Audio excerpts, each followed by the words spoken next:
안녕하세요. 배신의 장미입니다. 오늘의 사연 시작하겠습니다. 빈대 같았던 남자친구와 예비 시어머니를 고발하겠습니다. 언감생심이라고 눈독 들였을 수도 있었겠지만 그래도 이건 좀 너무 과한 처사라는 생각이 드네요. 그래서 결혼 이야기 없던 걸로 했습니다. 불행 중 다행으로 이야기만 나오고 준비 과정은 구두로만 진행되었던 터라 감정만 추스리면 되었네요. 그럼 빈대 갖고 모렴치했던 그 인간들 이야기를 한번 해보겠습니다. 남자친구와는 오랜 시간 동안 연애를 했었습니다. 그래서 예비 시어머니도 잘 알고 있는 상태였었고요. 오랫동안 연애를 이어오다 보니 못 볼 꼴도 많이 봤었고 희노애락을 같이 했었던 사람이었었죠. 대학 시절 누구나 그러하듯이 미래에 대한 불안감이 항상 존재했었습니다. 이름 있는 명문대도 아니었고 그렇다고 취업 턱턱 잘 되는 과도 아니었기에 남자친구도 그렇고 저도 그렇고 항상 불안했었습니다. 그래서 고심 끝에 남자친구가 군대를 제대하자마자 바로 진로를 정해 공무원 시험 준비를 했었습니다. 저는 일반 행정직이었고 남자친구는 경찰 공무원이었죠. 그런데 둘 다 공무원하고는 대가 맞지 않았는지 계속해서 실패를 했지요. 원래 공무원 시험이라는 것이 간당간당하게 떨어지면 절대 포기를 못하는 법입니다. 저도 그랬고 남자친구도 그랬고 항상 턱걸이에 못 미쳐 불합격을 하곤 했었는데 저는 눈물을 머금고 포기를 한 반면 남자친구는 미련을 버리지 못했었죠. 제가 공무원 시험을 포기하게 된 계기는 이랬습니다. 하루는 저희 아버지가 그러시더군요. 대학 졸업까지 한 제게 유학을 좀 가는 것이 어떠하겠느냐고요. 그래서 그 말이 무슨 소리냐 했더니 제가 한심하다 하더군요.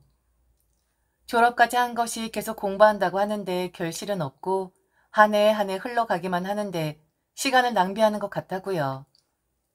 항상 턱걸이에 걸리니 네가 포기를 못하는 것 같은데 이럴 땐 기분 전환을 하는 것도 좋은 방법이고 무엇보다 제게 인생의 공무원이라는 직업만 있는 것이 아니라는 것을 깨닫게 해주고 싶다는 거였습니다.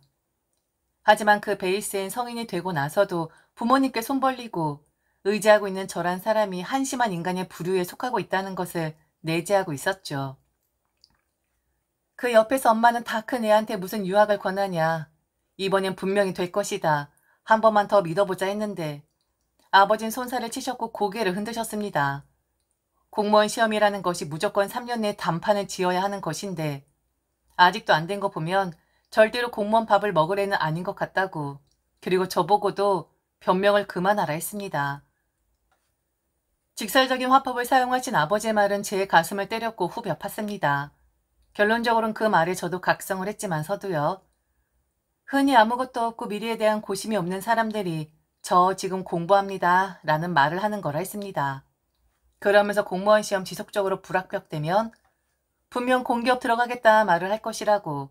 그게 미래에 대한 자신감 없고 도전 정신 없는 사람들이 일반적으로 내뱉는 루트라고. 솔직히 제게 말하라 했습니다. 너도 공기업 안중에 있지 않냐고요. 뜨끔하더군요. 안 그래도 남자친구와 공기업 이야기를 한 상태였었고 한 번 정도만 시험을 더 보고 떨어지면 우리 화이팅해서 다시 공기업 쪽으로 전향을 하자라고 말을 한 상태였었거든요. 귀신 같은 아버지였습니다. 너 같은 애들 대한민국에 몇 명인 줄 아냐? 공무원 시험이 나쁘다는 게 아니야. 공무원 좋지. 너무 좋은 직업이지. 그런데 요즘 공무원 시험을 일컬어 개나 소나 다 붙어대는 거라고 하더라. 그만큼 경쟁률이 높아진 건데 운빨이라는 말 아버진 안 믿어. 1년에서 안 되면 더 하고 2년에서 안 되면 더 하고 3년에서 안 되면 그만하는 게 바로 공무원 시험이야. 한심하게 맨날 공부한다는 말 달고 살고 싶어?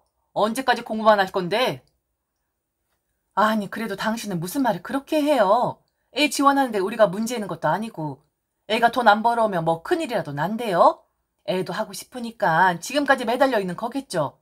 왜 잘하고 있는 애를 쪼고 그래요? 잘하는 거 좋아하네. 한심해 보여. 부모의 경제력에 의탁해서 살려고 하는 그런 인간으로밖에 안 보인다고. 공부 그만해. 차라리 유학을 가. 유학 가면 적어도 언어라도 하나 배워올 거 아니야? 그리고 아버지 알지? 아버지는 요즘 하나밖에 없는 우리 딸이 참 창피하다. 다른 친구들 딸들하고 비교하겠다는 게 아니야. 어떤 좋은 직업을 가지라는 게 아니라 그만큼 했으면 이 길이 내 길이 아닌가라고 의심을 해봐야 하는데 그 기류에 빠져나오지 못하는 우리 딸의 모습에 실망이 된다고. 그만둬라. 공무원, 너 그 길 아니야. 아버지의 말에 그날 밤새 울었습니다. 참으로 철없는 사람이었죠. 저를 달래는 엄마한테 다신 아버지를 보지 않겠다는 둥, 내가 친딸 맞냐는 둥, 어이없는 소리를 했었었네요. 엄마는 저를 달래면서 그래도 아버지 말이 틀리지 않은 것 같다고, 공무원하고는 거리가 있는 것 같으니 잠시 외국에 나가 머리를 식히고 너의 인생 진로에 대해 다시 한번 고민을 해보는 것이 어떠하겠느냐, 저를 설득하더군요. 좋은 부모님이셨습니다. 공부한다고 매일 시간만 허비했었던 인간이었는데 그런 인간한테 또다시 비싼 유학 자금을 대주며 머리를 식히고 주변 환경에 변화를 주라 했으니까요. 딸, 아버지 말 너무 섭섭하다 생각하지 마. 아버지 말도 일리 있잖아.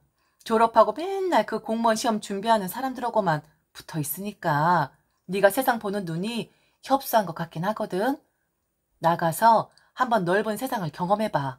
그러면 네 시야도 달라질 것이고 세상을 보는 감각도 달라질 거야. 그리고 언어라도 배울 수 있잖아. 어? 아버지 말대로 하자. 우리 딸, 다 너를 생각해서 하는 말이지.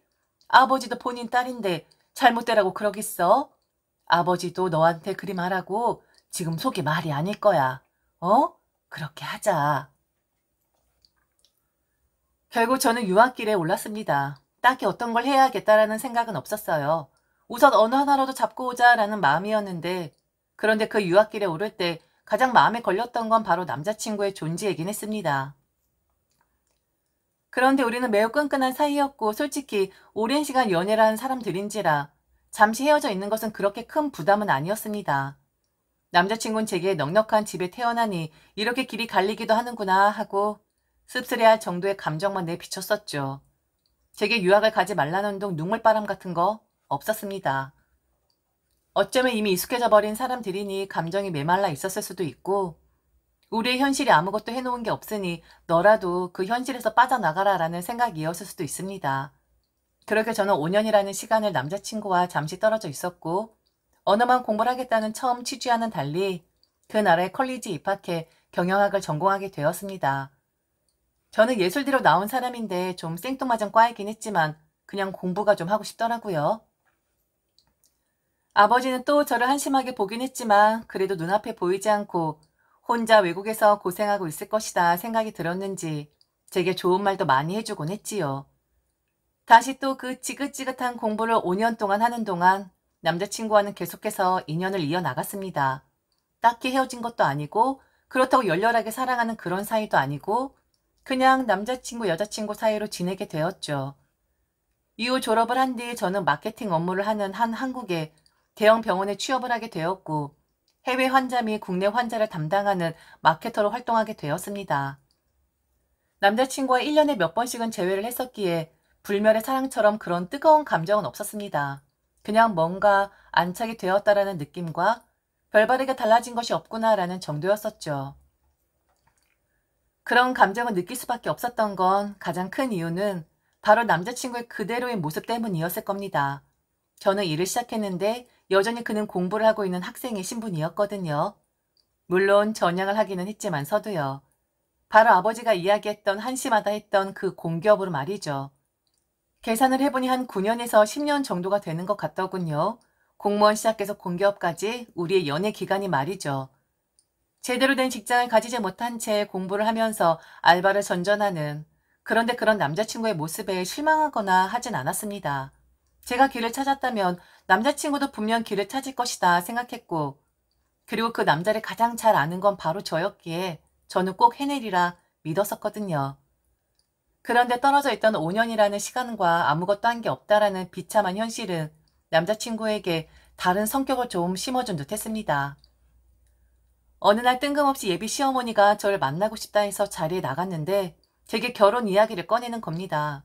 언제 결혼하는 것이냐고요. 5년 동안 헤어져 있었는데 아직도 헤어지지 않은 거 보면 너희들은 결혼할 팔자다. 그리고 네가 유학으로 너의 길을 찾았지만 우리 아들은 결혼을 함으로써 환경을 좀 바꿔 길을 찾게 하고 싶단 말을 하는 겁니다. 그리고 말끝엔 이런 말도 덧붙였었죠. 너 기다려줬잖아. 네가 우리 아들 군대 갔을 때처럼 말이야. 요즘 우리 아들이 기운이 하나도 없어. 좋은 부모 만나 넉넉하게 컸으면 나도 유학이라는 거 보내서 좀 다른 일을 해보게끔 하겠지만 너도 알잖니, 우리 사정. 애가 그러니까 그 공부라는 시험에서 빠져나오질 못하는 것 같아. 좀 환경이 바뀌면 달라지지 않을까? 결혼이라는 것을 통해서 말이야. 니들 어차피 나이도 찼고 헤어진 것도 아니고. 그리고 10년 넘게 만났으면 부부나 마찬가지야. 나는 이미 너를 며느리로 생각하고 있고 우리 아들이 너 유학 보내준 것처럼 너도 우리 아들한테 기회 한번 주지 않을래? 만일 우리 아들이 너 유학 가지 말라고 했으면 너 못 갔을 거 아니야. 그럼 이렇게 번듯한 직장에도 못 되었을 것이고. 안 그러니? 예비 시어머니는 적극적이었습니다. 결혼을 하면 남자친구가 달라질 것 같다고요. 그땐 제가 순진했었는지 아니면 정이었는지 몰라도 어차피 오랜 시간 만나온 사이고 그리고 헤어지지도 않았고 항상 그 자리에 있었으니 결혼을 하면 배우자는 남자친구가 되겠지라고 저도 생각을 했었던 것 같습니다. 직업 좀 없으면 어때? 내가 일하고 있고 그리고 나를 기다려줬고 우리는 연인 사이이니까. 한번 인생의 전환점을 마련해서 남자친구에게 제공하는 것도 나쁘지 않다 생각했어요. 그만큼 사랑했던 거였는지 아니면 세뇌가 되었었던 거였는지 그건 잘 모르겠습니다. 당시의 제 감정을 말이죠. 그래서 저는 남자친구에게 어머니가 이런 말씀을 하시더라. 혹시 너도 결혼을 하고 싶은 것이냐 했더니 그래도 되냐는 말을 하는 겁니다. 그러면서 갑자기 펑펑 우는 것이 아니겠어요? 자기가 요즘 기운이 정말 없었는데 물론 제가 잘 되어서 일을 하고 있는 건 너무 보기 좋았지만 상대적 박탈감을 느꼈다 하더군요. 그래서 저와 헤어져야 하나 고심을 했다는 겁니다. 왠지 자기가 제 발목을 잡고 있는 것 같다면서요. 그러면서 먼저 결혼 이야기해줘서 고맙다고 자기도 결혼하면 뭔가 좀 달라질 것 같다고 정말 잘 해보겠다 하더군요. 그리고 조금만 자기를 도와달라고요. 실망시키지 않고 꼭 해내는 모습 보여주겠다면서 말이죠. 구두로 슬슬 결혼 이야기를 하기 시작했고 그때마다 남자친구는 자신이 이런 걸 해내겠다라는 멋진 포부를 제게 보여주기 시작했습니다. 생각해보니 그랬던 것 같습니다. 다시 한국에 들어와 남자친구와 재회했을 때 그는 확실히 기운이 없어 보였습니다. 그런데 결혼 이야기를 하면서부터 생기가 돌더니 사람 자체가 활력이 돌더라고요. 진즉에 말을 할 걸 하고 후회를 했었는데 그런 생각도 잠시 내가 정말 잘못하고 있구나. 그리고 5년이라는 공백 기간 동안 나는 나대로 남자친구는 남자친구대로 확실하게 노선에 달라졌었구나 라는 것을 깨닫게 되었습니다.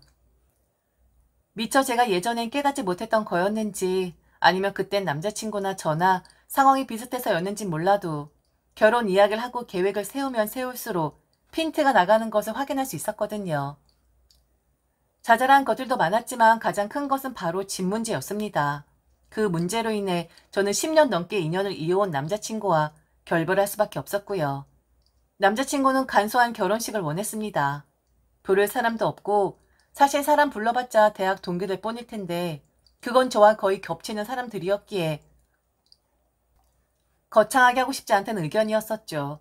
그리고 남자친구네가 좀 넉넉하지 않은 상황이긴 합니다. 시댁으로서 사돈댁으로 그렇게 좋은 환경을 갖춘 집안은 아니었죠. 그래도 그런 것들 너무 현실감 쩌는 문제들 저는 인지하고 싶지 않았습니다. 속물 같았으니까요. 우선 그 부분은 저희 부모님과 상의를 해봐야 한다라고 말을 했지만 과연 아버지가 간소한 결혼식을 원하실까라고 의구심이 들긴 했네요. 그 부분은 우선 서로 조율하면 되는 거였는데 절대로 조율할 수 없는 부분을 남자친구 외 예비 시어머니가 말을 했었는데 순간 머리가 멍해지더라고요. 내용은 이랬습니다. 우선 남자친구가 먼저 말을 했죠. 집은 말이야. 자기도 알듯이 내가 돈이 없잖아. 그렇다고 이 비좁은 집에서 엄마 모시고 살라고 할 수도 없고. 그래서 내가 생각해낸 건 우선 이거 말하기 전에 자기한테 약속할게. 아니면 각서도 써줄 수 있고. 남자친구의 표정은 사뭇 진중했습니다. 겨울이에 찬 듯이요. 그리고 물 한 잔을 마시고 저와 예비 시어머니를 한번 번갈아 보더니 다시 말을 이어나갔죠. 단도직입적으로 말할게. 나 가진 것도 없고 그리고 우리 집도 알다시피 도와줄 형편 안 돼. 그런데 알지? 내 포부 다 갚아줄 거야. 그리고 나는 해낼 거야. 그래서 자기도 그렇고 우리 엄마도 그렇고 행복하게 해줄 거야. 그런데 그 전에 나는 자기네 부모님한테 먼저 든든한 사위, 멋진 사위, 잘난 사위로 거듭날 거야. 이번에 한 번만 도와주시면 말이야. 본론으로 들어가기 전 너무 장황해서 그 순간이 좀 웃기더라고요. 왜 저렇게 부연 설명이 많나, 그리고 왜 저렇게 자기의 의지를 내 앞에서 드러내나 했더니 그건 다 이유가 있었습니다. 지금 자기 부모님이랑 살고 있는 그 집, 그 집을 우리 신혼집으로 썼으면 좋겠어. 자기 부모님은 능력 되시잖아. 그리고 내가 알기론 다른 집도 있지 않나? 꼭 내가 갚아드릴 수 있게 이렇게 말하는 거야. 이번엔 좀 뻔뻔해지려고. 그래, 그래. 그리고 우리 며느리 혼자잖아. 아마 사돈댁에 말씀드리면 니들 상황 아니까 그 집 내어주실 거다. 그리고 그렇게 하는 게 맞고, 아니면 지금 니들 능력에 집을 살 거야? 전세를 구할 거야? 요즘 집값이 얼마인데. 나는 능력 없어서 못 도와주지만 능력 있는 사돈들은 분명히 도와주실 거야. 그러니 너도 결혼 이야기하면서 사돈들한테 말씀드려라. 지금 네가 살고 있는 그 집에서 너가 살 예정이라고. 애지중지 딸인데 그거 하나 못 해주시겠어? 우리 아들이 다 갚아줄 거야. 다 해줄 거야. 그러니 이번 한 번만 우리 도움 좀 받자. 그렇게 하자. 알겠지? 우리 이쁜 며느리야. 아무런 대답도 할 수 없었고 그냥 저는 자리에서 일어나 집으로 돌아왔습니다. 집에 오는 도중에 남자친구에게 수십 통의 전화와 메시지가 왔지만 저는 답변도 하지 않았고 읽지도 않았어요. 너무 충격적이었거든요. 하지만 충격도 잠시 그제서야 현실 감각이 생기더군요. 아, 이 남자도 그렇고 이 남자의 어머니란 사람도 지금 나를 붙잡고 싶은 거였구나. 내게 기대서 살고 싶은 거였구나. 그래서 지금 몰아붙이는 거구나라는 생각이요. 저는 집에 돌아와 남자친구에게 전화를 했고 이제 정리를 하자 했습니다. 그랬더니 남자친구는 혹시 집 이야기를 해서 그런 것이냐고, 분명히 내가 자신 있다고 하지 않았냐고, 자신을 못 믿는 거냐고 오히려 제게 되묻는 겁니다. 그때 제 입이 터져버렸습니다. 생각은 하고 있었지만 말하지 못했던, 그리고 남자친구의 사정을 알기에 꾹꾹 눌러왔었던 그의 비참한 현실에 대해서요. 도대체 뭘 믿으라는 거야? 하나도 변한 게 없는데? 만일 나는 변하지 않을 거야. 그걸 믿으라면 그리할 수 있겠어. 그런데 뭘 믿고 자신 있다고 하는 거야? 네가 무슨 말을 했는 줄은 아니? 우리 엄마 아버지 보고 지금 그분들의 집에서 나가란 소리를 한 거야. 네가 뭔데? 그리고 내가 뭔데? 나도 이런 말 할 자격 없지만 뭔가를 보여주고 싶다면 처음부터 너의 힘, 나의 힘으로 시작해야 하는 거 아닐까? 처음부터 다시 한번 기대고 의지하는 삶을 시작하겠다는 건데 과연 우리 엄마 아버지가 너를 처음부터 다시 한번 기대고 의지하는 삶을 시작하겠다는 건데 과연 우리 엄마 아버지가 그런 너를 믿어주실까? 딸한테도 창피하다 한심하다 하시는 분들이야. 너는 남이고 남의 자식인데 자신들에게 무언가를 요구한다면 더 그런 생각 들지 않을까? 너 왜 이렇게 변했니? 안 그랬었는데 왜 이러는 거야? 행복하고 든든하고 책임감 있는 결혼 생활? 너와 함께할 자신 없다. 우리 이렇게 정리하자. 이제 질긴 인연 끊어내자고. 미안하다. 현실 도피 같이 해주지 못해서. 그러기엔 지금 내가 현실에 너무 잘 적응을 하고 있거든? 우리 그냥 헤어지자. 10년 넘는 기간의 연애의 마침표를 찍는 순간이었습니다. 만일 남자친구가 집에 대해 거론하지 않았다면 저는 결혼을 진행했을 것이고 저희 부모님도 딸인 제가 하겠다 하니 말리지 않았을 것이고 어쩌면 그 집 제게 주셨을지도 모릅니다. 그런데 남자친구가 먼저 말을 하고 그렇게 하는 것이 맞다고 맞장구를 치는 예비 시어머니의 행동은 잘못되었다고 생각을 해요. 그리고 그런 행동은 염치 없는 짓이고 빈대들이 하는 짓이라고 생각을 합니다. 그리고 후에 남자친구의 말에 이 사람하고는 절대로 안 되겠구나라는 확신을 했습니다. 제가 아무것도 아닌데 작은 일에 삐친 것처럼 묘사를 했거든요. 다른 외동딸들은 다 그렇게 하는데 왜 너만 욕을 하지 않는 거냐는 식으로 말을 하더라고요. 비싼 돈 들여 유학 보낼 의향은 있고 딸 결혼하는데 집 줄 의향은 없고 만일 자기가 부모라면 다 내어줄 것 같다고 딸이 사랑하는 남자와 결혼을 하겠다고 하는데 아까울 게 뭐가 있겠냐는 말을 하더군요. 그래서 다 차단했습니다. 대꾸할 가치가 없더라고요. 자격지심이었겠죠.